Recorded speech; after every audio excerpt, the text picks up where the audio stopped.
Welcome to Rituraj online classes पर आपका स्वागत है। इस प्लेटफॉर्म पर ये हमारा जो भी इंटरेस्टेड स्टूडेंट है, जो भी इससे ज़्यादा लगाव करते हैं कि था कम एज में कम उम्र में जॉब लेना चाहते हैं, वो गवर्नमेंट जॉब, तो ये बहुत हेल्पफुल है। जो हमारा पॉलिटेक्निक है ये बहुत हेल्पफुल, अतः कम एज में ही क्या होता है, इसका आपके नाम के आगे इंजीनियर लगता है।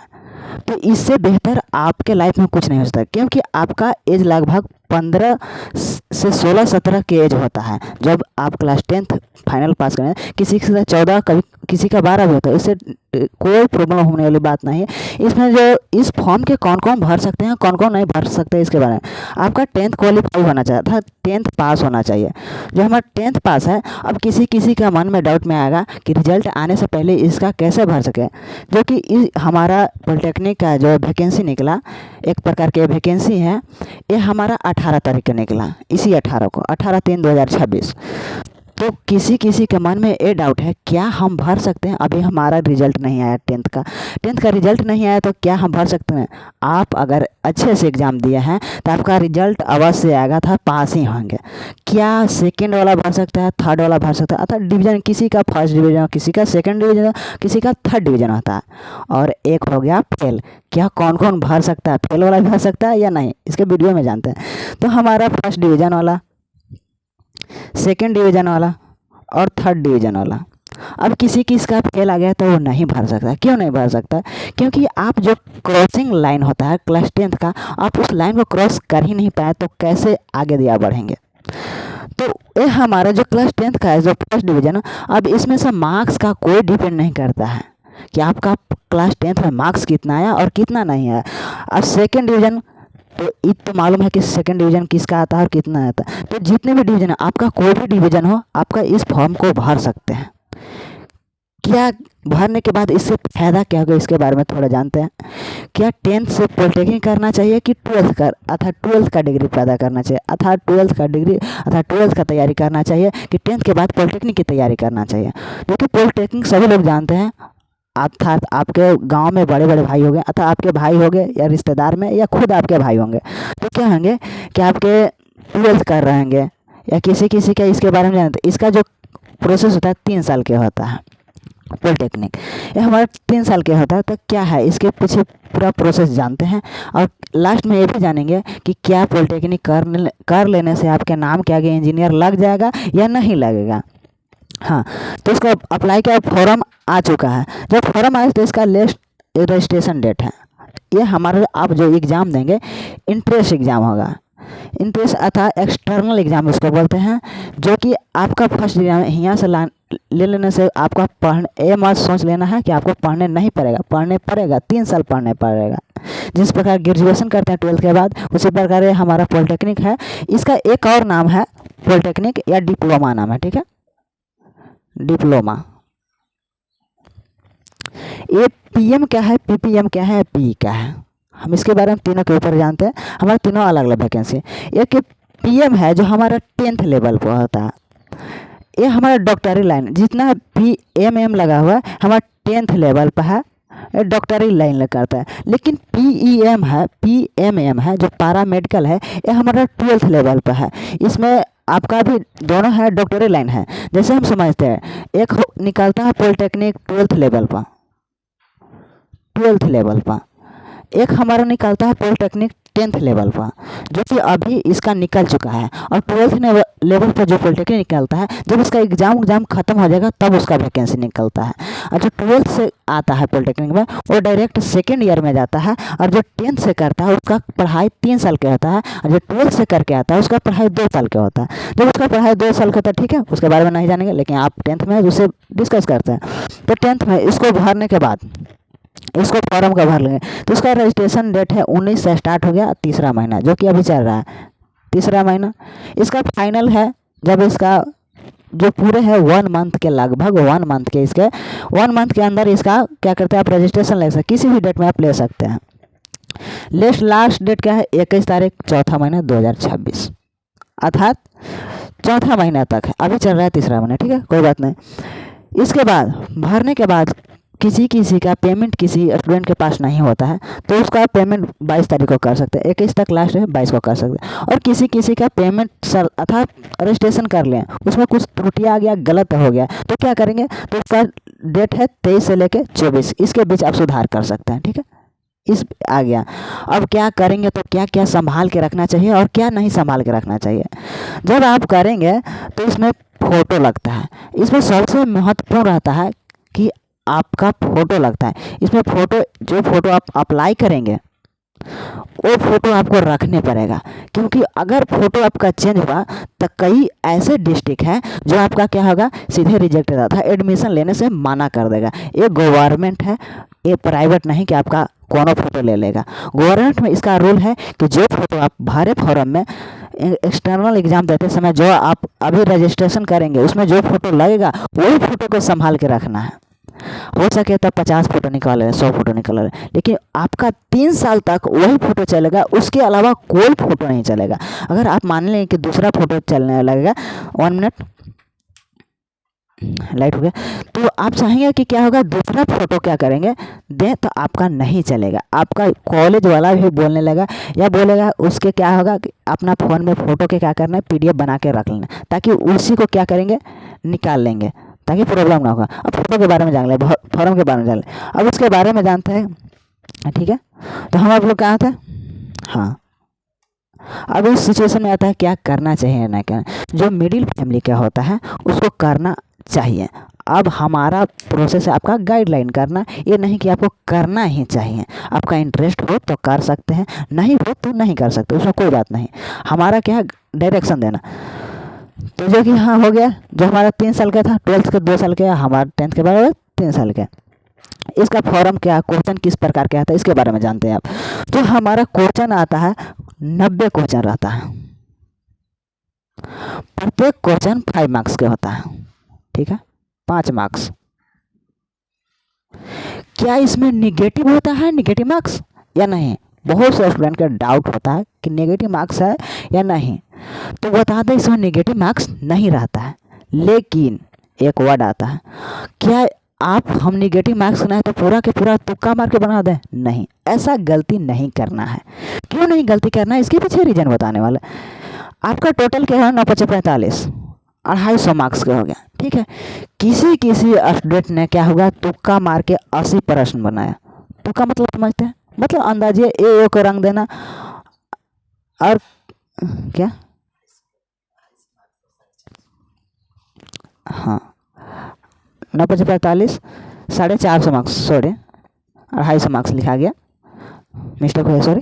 ये हमारा क्या, 250, 9 × 5 = 45 मल्टीप्लाई में, ये पेन स्लिप मिस्टेक होता है। ठीक है, इसमें कोई 450 मार्क्स के होते हैं। जब 450 मार्क्स के होते हैं तो क्या निगेटिव मार्क्स, यही को बात कर रहा था। तो हमारा 80 क्वेश्चन है, इसने किसी स्टूडेंट ने तुक्का मार, मतलब क्या होता है, अंदाजिया मार दिया, या किसी किसी स्टूडेंट ने क्या किया, कंटिन्यू ए रंग दिया या बी रंग दिया, तो क्या होगा, इसके इफेक्ट रिजल्ट पे आता है। ये नहीं कि निगेटिव मार्क्स नहीं है तो कोई बात नहीं, लेकिन इसका इफेक्ट आपका रैंकिंग नंबर पर अर्थात रैंक पर आता है। रैंक करने का अर्थ है, हमारा 2 टाइप्स के रैंक्स आते हैं, एक हमारा UR से होता है, एक हमारा कास्ट, कोई भी कास्ट हो सकता है। जैसे हम एग्जाम्पल के तौर पर BC ले लिए, BC UR रैंक और BC रैंक क्या है, इसके बारे में डिफरेंट बताने वाला। तो हमारा किसी रैंक है, ठीक है, बताना है, 80 को बनाया। किसी जब तुक्का मार ही रहा है तो किसी ने पूरा रगड़ देता है, देखता है कि टाइम नहीं बच रहा है, छिना लो कॉपी है, तो क्या करेगा, 90 के 90 क्वेश्चन को क्या करेगा, रंग देगा। रंगने के बाद उसके बाद रिजल्ट में आपका फर्क पड़ने वाला है। किसी ने आपने, ठीक है, किसी ने 90 बना दिया तुक्का मार के, आपने क्या कितना 60 बनाए, 60 वही बनाए, आपका टाइम ओवर हो गया था, कॉपी छीना गया। जब आपका कॉपी छीना है, ठीक है, तो इसमें से आपका जो बनाए होंगे तो ऐसे क्वेश्चन के बनाए होंगे जो आपका आ रहा होगा थोड़ा या थोड़ा ज़्यादा, अर्थात कम या ज़्यादा उस क्वेश्चन के बारे में आपके पास नॉलेज होगा, उसी क्वेश्चन को बनाएंगे। हाँ, और एक बात और, ये हमारा ऑब्जेक्टिव होता है, इसलिए बोल रहे हैं कि तुक्का मार देते हैं लोग, सब्जेक्टिव नहीं होता, ऑब्जेक्टिव होता है टोटल का टोटल। जिस प्रकार आपका क्लास 10th में 50 का ऑब्जेक्टिव रहता है रंगने के लिए, उसी प्रकार इसमें भी ऑब्जेक्टिव रहता है रंगने के लिए। और बताएंगे कहाँ कहाँ से क्वेश्चन पूछता है ये भी बताने वाला है। तो हमारा आपने बना लिया 60 क्वेश्चन, ठीक है। एक पर्सन आपका दोस्त वो बना लिया 90 क्वेश्चन। आपसे आपसे आ रहा सर सॉरी मेरा दोस्त कैसे बनाया, हम तो 90 पूरा फुल क्वेश्चन बना के आए हैं। आपका माइंड हो गया हैंग। अब क्या करेगा, हम तो 60 ही क्वेश्चन बना के आए, अब हमारा क्या होगा, हमारा तो सिलेक्शन नहीं होगा। नहीं होगा, उससे बेहतर होगा। कैसे, उसके पीछे रीजन बताने वाला है। बोर्ड क्या करता है, बीसीईसी बोर्ड लेता है इसका एग्ज़ाम, ठीक है। तो हमारा बीसीईसी क्या करता है कि आपका कॉपी बहुत बढ़िया से, बहुत इसका एक्स्ट्रैक्टली क्या होता है, चेक होता है कॉपी। एक्स्ट्रैक्टली करने होता है अथवा बारीकी से देखता है कि क्या ज़्यादा तुक्का मारा है कि वो अपना कॉन्फिडेंशियल लेवल से बनाया। आप तुक्का मारे, आपका गलत होने की संभावना बहुत ज़्यादा है। आपका गलत होगा तो आपका रैंकिंग इतना दूर फेंकेगा कि इससे उम्मीद नहीं लगा सकते हैं। इस पर्सन ने आप बनाए जो 60 ही क्वेश्चन बनाए, 90 क्वेश्चन 30 क्वेश्चन ऐसे ही छोड़ दिए, नहीं बनाए। उसने क्या किया, 90 में 90 क्वेश्चन बनाए। तो क्या होगा, उसका रैंक आएगा आपसे पीछे। इसमें रैंकिंग का जो प्रोसेस होता है, जैसे 1 के लेवल में जितना नज़दीक रहेगा आपका रैंक बहुत अच्छा रहेगा। रैंक जिसका पीछे दिया जैसे 9000 10,000 20,000 आगे, उसका रैंक आपसे ख़राब है। मैंने किसी का 10,000 है, 60,000 है और किसी का 18-20,000 है, तो ये नहीं कि आपसे ज़्यादा अच्छा मार्क्स ले गया, आपका मार्क्स अच्छा है। इसमें रैंक दिखाया जाता है, इसीलिए आपका रिजल्ट नहीं दिखाता है। कई बार ऐसा हुआ था कि सीबीएसई बोर्ड था, रिजल्ट दिखाता था कि आपका कितना मार्क्स आया। तो किसी ने कंप्लेन करने लगा। कंप्लेन कैसे, किस प्रकार की कंप्लेन करना है, कहा कि सर तो हम बनाए 60 था, उसका मार्क्स कितना आएगा, 60 को बनाए मान लो 40 को सही हो गया, ठीक है, एग्जाम्पल ले रहे हैं, तो इसका 5 200 मार्क्स आएगा, ठीक है, 200 मार्क्स। एक पर्सन ने बनाया 90, मोटर चालू कर दो। एक प्रश्न अर्थात एक स्टूडेंट ने जो क्वेश्चन बनाया वो कितना बना, 45 क्वेश्चन बनाया। उसका नंबर क्या होना चाहिए, क्या नंबर है, 25 25 225 होगा, ठीक है। उसका मार्क्स, लाइट जला दो उधर में खोस के, ट्यूब वाला लाइट, ठीक है। तो हमारा क्या था, एक स्टूडेंट ने बनाया कि 45 क्वेश्चन उसका सही था, उसका नंबर कितना 225, लेकिन आपका क्वेश्चन मार्क्स कितना आया 200, लेकिन आप रैंक इसमें किसका अच्छा आएगा, आपका आएगा, उसका नहीं। क्यों ऐसा बात है, क्योंकि ये सीबीएसई बोर्ड वाला देखता है कि उस बंदा ने तुक्का ज़्यादा मारा है, तो उसके पास नॉलेज नहीं है, तो तुक्का ज़्यादा मारा है तो तुक्का से तो कुछ ना कुछ सही हो ही जाता है। इसीलिए आपका रैंक अच्छा देगा और उसका रैंक थोड़ा ख़राब देगा, ये नहीं कि उसका रैंक। इसीलिए उस दिन के बाद से जब ऐसा कंप्लेन जाने लगा तो क्या होगा, रिजल्ट दिखाना बंद कर दिया, रैंक केवल दिखाता है। आपका कितना सही हुआ कितना गलत हुआ नहीं दिखाएगा। प्लस में जब आप एग्ज़ाम दे के आएंगे तो आपका एग्ज़ाम से कॉपी लेके आने नहीं देगा, कॉपी भी रख लेगा अपने पास, ठीक है। तो ये बात ध्यान रखना है, सॉरी कॉपी नहीं, क्वेश्चन। क्या होगा, आपका क्वेश्चन ले आने नहीं देगा, क्योंकि आप क्वेश्चन लेके आएंगे, घर पर मिलाएंगे, कहेंगे कि मेरा ये भी सही ये भी सही, दूसरा कंपेयर करके फिर कंप्लेन करेंगे। तो इसीलिए आपका क्वेश्चन है उसको ले आने नहीं देता है। तो आपका रैंक क्या होगा, थोड़ा अच्छा आएगा, उसका थोड़ा खराब आएगा, और बात नहीं। रैंकिंग के बाद जैसे हो गया यूआर और बीसी रैंक क्या है, इसमें मान लिया आपका रैंक आएगा 5000 पर, ठीक है, तो आपका कास्ट में आ गया 2000, तो ये 2000 रैंक क्या है या यूआर रैंक क्या है, सिलेक्शन दोनों से होता है। किसी किसी के देखें यूआर रैंक से सिलेक्शन होना और किसी किसी के देखें बीसी कास्ट के ऊपर सिलेक्शन होना। आपका जब सिलेक्शन होने के जब रिजल्ट आएगा तो उसमें दिखने के लिए मिलेगा, उसको भी समझा देंगे रैंक आते समय। तो हमारा ए रैंक क्या है, ये रैंक कहने का अर्थ है कि ये हमारा रैंक है पूरे इंडिया भर में, रैंक को दर्शाता है। माने 5000 है, हाँ स्टेट भर अर्थात बिहार भर में क्या है, इसका रैंक को दर्शाता है। तो हमारा बिहार भर में जो इसका रैंक दर्शाया 5000 रैंक दर्शाया, जो आपका जितना फॉर्म भरा था 10 लाख 12 लाख जितना भी इसमें फॉर्म भरता है स्टूडेंट, उससे क्या होता है, आपका रैंक आया 5000वां स्थान पर, आपसे 4999 स्टूडेंट आपसे आगे हैं, ठीक है। और बीसी रैंक है कि जैसे एक कास्ट है, बीसी एक कास्ट होता है, ठीक है। तो हमारा जो कास्ट है आपका 2000वां रैंक पर आया, मतलब आपका जितनी भी जाति के बीसी जाति के जितना भी स्टूडेंट भरा है उसमें से आप कहते हैं 2000वां स्थान पर है, ये स्थान को दर्शाता है। अब जान गए किस प्रकार रैंक को दर्शाता है और किस प्रकार के मार्क्स को दर्शाता है, अर्थात क्या करना है और क्या नहीं करना है। ये नहीं कि निगेटिव मार्क्स नहीं है तो तुक्का मार के सब बना दे, ऐसा नहीं है। तुक्का नहीं मारना, तुक्का मारना है उतना ही भाव मारना है कि जितना भाव हो सके। ये नहीं कि आप कुछ नहीं आ रहा, थोड़ा बहुत उस क्वेश्चन में नॉलेज नहीं है फिर भी तुक्का मार रहे हैं, ये मारना गलत होगा आपका रैंक के लिए, सिलेक्शन के लिए। तो सिलेक्शन लेना है तो तुक्का भी कम कर दिए, अर्थात सोच समझ के तुक्का मारना है, उससे ज़्यादा तुक्का नहीं मारना है। ये नहीं कि टाइम बच रहा है तो तुक्का मारते जा रहा है, कुछ नहीं बनाया तो तुक्का मार ही क्या है। तो इससे आपका सिलेक्शन नहीं हो जाएगा, इसका भी पीछे रीज़न बन जाएगा, इससे ज़्यादा तुक्का नहीं मारना है। हाँ तो यहाँ तो बता दें और रजिस्ट्रेशन डेट बता। अब एग्जामिनेशन डेट क्या है, हमारा सुधारने का डेट था ये, अर्थात कुछ भी त्रुटि आपका गलत फादर्स नेम मदर्स नेम या आपके कुछ डेट ऑफ बर्थ में गलत हुआ तो इसका सुधारने का डेट है। उसके बाद एडमिट कार्ड जारी होगा 5वां मंथ में 23/5/2026, 23 तारीख को क्या एडमिट कार्ड आ जाएगा। आपका किस जिला में दिया है सेंटर आपको जाने पड़ेगा हुआ एग्ज़ाम देने के लिए। उसके बाद क्या है 23/5 वही डेट है 23/5 ठीक है। उसका एग्ज़ाम को कब होगा 24/5/2026, अर्थात उसके एक दिन बाद एग्ज़ाम हो जाएगा। एडमिट कार्ड एक दिन पहले आएगा। इसमें डेट मिस्टेक हुआ है, 1 वीक होता है। एग्ज़ाम डेट है ये हमारा 23/5/2026 एग्ज़ाम डेट था। एडमिट कार्ड समथिंग एक ही लिखा गया, 1 वीक पहले आता है ठीक है। उसके बाद 23 तारीख से 1 वीक पहले कर लेंगे, अर्थात 1 सप्ताह पहले आपके पास एडमिट कार्ड आ जाएगा। घबराने वाली बात नहीं, आपका सेंटर कहाँ दिया कैसे जाना है आपका 1 वीक अर्थात 1 सप्ताह पहले ही आ जाएगा। यहाँ से 23 तारीख से पहले ही आ जाएगा, 1 वीक 7 दिन पहले आ जाएगा ठीक है। तो हमारे 7 दिन पहले आ जाएगा। उसके बाद देख लेना कौन डिस्ट्रिक्ट का कैसे जाना है और कैसे नहीं जाना है। ये तो हमारा सिलेक्शन होने के बाद क्या होता है कॉलेज में कैसे जाना चाहिए।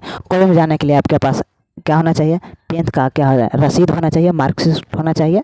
और वो किसी का मार्कशीट नहीं आया हुआ रहता है तो घबराने वाली बात नहीं। जब आप चेक करते हैं कि हम पास हुए हैं या नहीं पास हुए हैं, जो वो हमारा एडमिट कार्ड आएगा उसको लेके आ सकते हैं कॉलेज में, कोई दिक्कत होने वाली बात नहीं है। आपका सिलेक्शन ले लिया जाएगा, लेकिन आपका क्लास 10th का रसीद होना चाहिए। आपका क्लास का अर्थात 10th का रसीद होना चाहिए। आपका कैरेक्टर सर्टिफिकेट होना, अर्थात आपका क्लास 10th में बिहेवियर कैसा रहा उसका सर्टिफिकेट जरूर ले लें साथ साथ। और उसके बाद कॉलेज में आना है। कॉलेज में आने के बाद क्या होगा, आपका कॉलेज में 2 दिन का दे, किसी भी कॉलेज दिया जाए और उस कॉलेज में क्या होता है 2 दिन का डेट दिया जाता है, अर्थात 2 दिन में ही आपका क्या हो रहा है कहीं भी दिया हुआ ना 2 दिन में ही क्या होता है आपका सिलेक्शन लेने के लिए रहता है, अर्थात एडमिशन लेने के लिए रहता है। अगर एडमिशन वो दिन नहीं लिए तो आपका एडमिशन रद्द हो जाएगा, ये बात का भी ध्यान रखना। क्योंकि फिर मॉपअप आ जाता है, मॉपअप में आ जाता है आप सिलेक्शन नहीं लिए तो उसको सीटों की संख्या गिना जाता है कि इस सीटों अर्थात इस कॉलेज में किसी भी कॉलेज में, जैसे हम अभी पॉलिटेक्निक कर रहे हैं जीपी किशनगंज में कर रहे हैं तो मान लीजिए इस डेट का हमारा जो डेट था 18 तारीख का था, 18 और 19 का था, इसी 2 दिन के बीच था। तो मान लीजिए हम इस दिन एडमिशन ना लें तो क्या होगा कि आपका सीटों की संख्या गिना जाएगा कि जीपी किशनगंज में 10 सीट अभी भी खाली है। तो मॉपअप राउंड चलता है, मॉपअप फर्स्ट और सेकंड इस प्रकार के मॉपअप चलता है। तो आपका क्या होगा रद्द हो जाएगा, तो फिर से आपको चूज करने पड़ जाएगा। इसलिए जो आपका डेट दिया रहा है उसी दिन पहुंच जाना।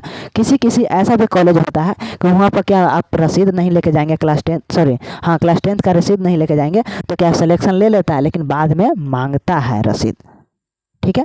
तो क्या घबराना, ज़्यादा भी घबराना नहीं है कि रसीद नहीं मिला नहीं कटवाएं तो नहीं जाएंगे, आना है आपका सोल्यूशन मिलेगा, सोल्यूशन नहीं मिलेगा तो फिर मॉपअप मिलेगा, बहुत इसका आइडिया होता है। तो हम आ गए कॉलेज में एडमिशन भी ले लिया, अब हमारा समाप्त होता है। हाँ और एक और बात बोला था कि क्या हमारा नाम के आगे इंजीनियर लगेगा या नहीं लगेगा। तो बता दूँ कि आपका इंजीनियर नाम के आगे नहीं लगेगा। क्यों नहीं लगेगा, क्योंकि आप 3 मंथ का कोर्स कर लें, आपके पास इंजीनियर बनने के लिए क्या करने पड़ेगा 1 साल के एक्सपीरियंस, ग्रेजुएशन प्लस 1 साल के एक्सपीरियंस होना चाहिए। उसके बाद आपके ऑटोमेटिक क्या होगा इंजीनियर नाम के आगे लग जाएगा। जो हमारा 3 साल कर लेंगे उसके बाद आपके नाम के आगे इंजीनियर लग जाएगा, ऐसा बात नहीं कहा। हाँ किसी क्या उम्मीद था क्या सर, इसमें बोला जाता है कि 12th का और इंजीनियर का साथ डिग्री मिलता है।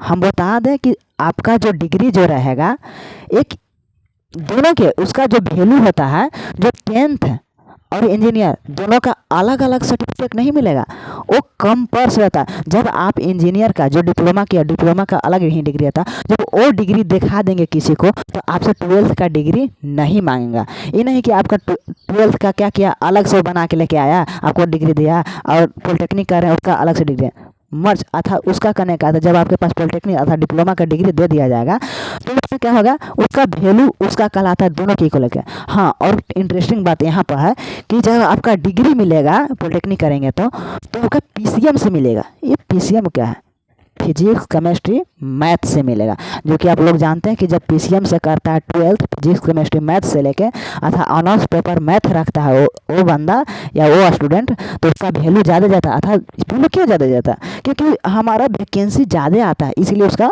ज़्यादा वैल्यू दिया जाता है। तो हमारा पॉलिटेक्निक से जो मिलने वाला है क्या बोलते हैं डिग्री, जो हमारा क्या बोलना डिग्री, तो आपका बहुत महत्वपूर्ण होगा। अब मिलता है किससे, पीसीएम के वैल्यू दिया जाता है, जिस प्रकार जिसका मान सम्मान बोलते हैं पीसीएम का दिया जाता है। आज के क्लास में इतने, अगर किसी भी प्रकार की डाउट हो तो कमेंट जरूर करें। बाकी लिखिए थैंक यू, मिलते हैं नेक्स्ट वीडियो।